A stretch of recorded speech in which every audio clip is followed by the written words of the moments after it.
What's going on, everybody? This is Dave. Welcome back to a brand new video today. I'm here with the Old Gold and Black YouTube channel, also known as Tom Rouse. So Tom, thanks for jumping on the channel today. We're also going to be doing another video over on Tom's channel, so make sure you go and check out that after the video. But today we're going to be talking about Wolves tactics. Now, with the influx of transfers at Wolves, a lot of defenders and so on, it kind of opens the question how Nuno is going to play next season at Wolves. So me and Tom are going to be talking about it a little bit today.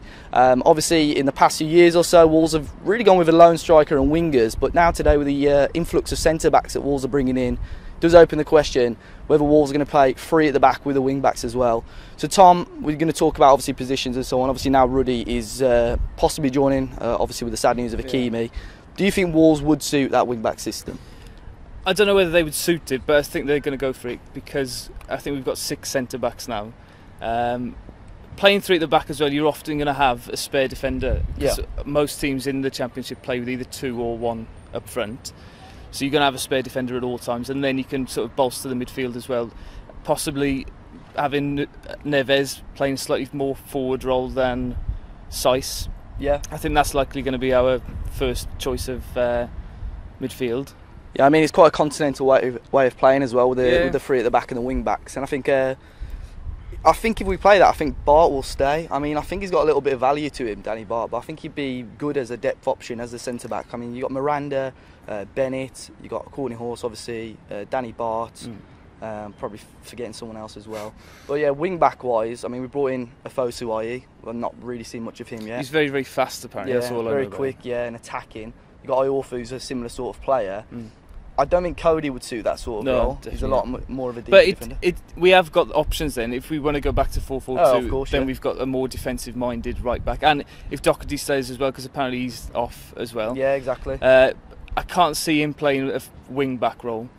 He's good going forward, but yeah, I can see what you mean. But at the same time, you got Douglas, the new left-back now, who seems to be attacking, and possibly looking at signing another guy from Germany as well. Yeah, I don't know much about him either, but I think it's quite exciting that we've got various ways of playing. I think, from what I've read, that Nuno's quite a defensive-minded manager anyway, so I think we can expect to have 3 at the back and be secure that way. Possibly have somebody like Bart or Bennett playing as a sweeper role with the 2. A little bit deeper. We've seen Miranda taking the ball forward and scoring one amazing goal. I don't know whether he does it often, but there's lots of options. All we need really now is a striker desperately. That's what we've lacked for the last 2 or 3 seasons. Yeah. But also as well, a bit of creativity, which hopefully we'll have from Neves now, and moving the ball forward a bit more. Yeah, that's what we lacked. I mean, on paper, I think if you look at that 3 at the back with the wing backs, if you play like a 3-4-3, you've got obviously your 3 centre halves, your 2 wing backs, Neves and Saiss in the middle, obviously Cavallero, Costa, maybe Graham, and then your striker up top. And I think it looks a really attractive lineup on paper. On paper, that's the thing. But it's interesting how we're looking. Maybe we're going to replace Afobe with Afobe as well. It is, but I'm hoping that Dicko stays as well, because I think it was a bit unfair of him last season. Oh, yeah, he didn't have a pre-season last year. He didn't have a pre-season. He was not fully fit for, I'd say, until March probably. Probably, aren't they? And that's when he started hitting his form. Yeah, and it was thrust upon him that he had to be our main striker. Against Derby, last away game, he was awesome, and that's because obviously that's probably when he at his top fitness, right at the end of the season. He scored against Leeds as well, didn't he? Yeah, exactly. Yeah, but Bodvarsson as well is an interesting one, because he doesn't play as a striker when he plays for Iceland. He plays out on the right, and we didn't see him at all in that position. So perhaps next season. But there's so many options now in that position. I don't think he's going to get a look in there, is he? Yeah, of course. But obviously now we could always revert back to the formation that we've been playing the last few years, 4-2-3-1 with the attacking midfielder.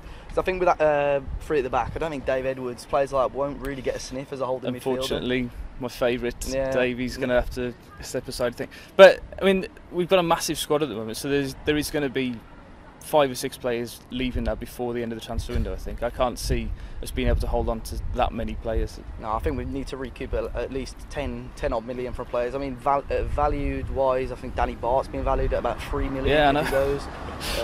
I think you get a couple of million for a lot of the players at least. I think Dave Edwards you get 2 or 3 million for, possibly Cody as well.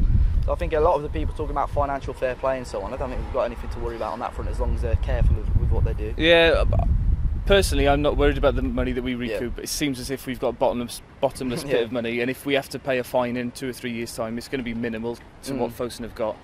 So, if we can get money for those types of players, then brilliant. But it's not like we need it anymore. Whereas when we were selling a Phobie for 10 million, that wasn't put back into the squad because we needed it behind the scenes. So, there's still a long way to go in the transfer window. We've already made 6 signings, is it, or 7? Yeah. And they're all first team players as well. They're going to come in. Well, the good thing is about us, we've done the business early this year, especially with last year. We had to rush it. Oh, it was we terrible. like 2 or 3 weeks to sign about 6 or 7 players again. This time we've done it all early before we've even gone and played a friendly. So I think that's good, and that's what a lot of the bigger teams try and do in preparation. They don't leave it till deadline day like Wolves were doing. So I think now fans can expect to not really have to sit at home watching Sky Sports on a deadline day because we've done all our business early. I'd be surprised if we signed anybody once the season started. I don't think we'll sign anybody then. Yeah, unless there's an injury or what have you as well. But but guys, thanks for watching. Let me know in the comment section what you guys think, how we're going to set up. Do you think the 3 at the back is a good idea with the wing backs? Because obviously with Nuno, with his style of football, it may well work. Make sure you smash the like button down below. Make sure you go and check out Tom's channel as well. A link to that should be on the screen and in the channel description down below. But until next time, I'll catch you all very, very soon.